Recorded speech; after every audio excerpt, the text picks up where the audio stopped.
Polisi ungkap minyak kita palsu beredar di Banjarmasin, diisi minyak curah. Kepolisian Daerah Kalimantan Selatan Polda Kalsel berhasil menggagalkan peredaran 3.263 liter minyak kita palsu yang ditemukan di 4 toko di wilayah Banjarmasin. Kapolda Kalsel, Irjen Rosyanto Yuda, mengatakan pengungkapan kasus ini berawal dari laporan masyarakat yang mencurigai keaslian produk minyak goreng tersebut. Dari laporan masyarakat itu, kemudian kita datangi 4 toko yang menjual minyak kita dan kita temukan kemasan minyak kita palsu yang dijual, ujar Yuda kepada wartawan, Senin, tanggal 24 Maret tahun 2025. Menindaklanjuti laporan tersebut, petugas di Treskrimsus Polda Kalsel melakukan penyelidikan dengan cara menyamar sebagai pembeli.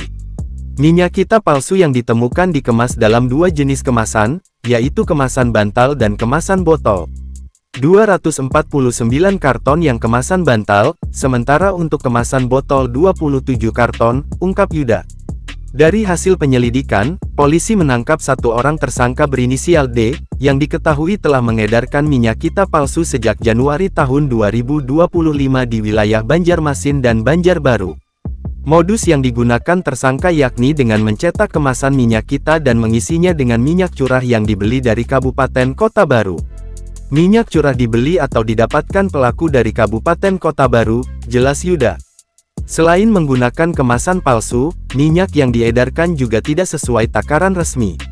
Hasil uji menunjukkan bahwa isi dari kemasan bantal minyak kita tidak memenuhi standar volume yang seharusnya.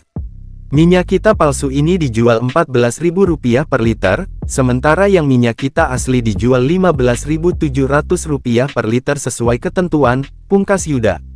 Atas perbuatannya, tersangka D dikenakan pasal 62 Undang-Undang RI Nomor 8 Tahun 1999 tentang Perlindungan Konsumen, dengan ancaman hukuman maksimal 5 tahun penjara dan denda hingga 2 miliar.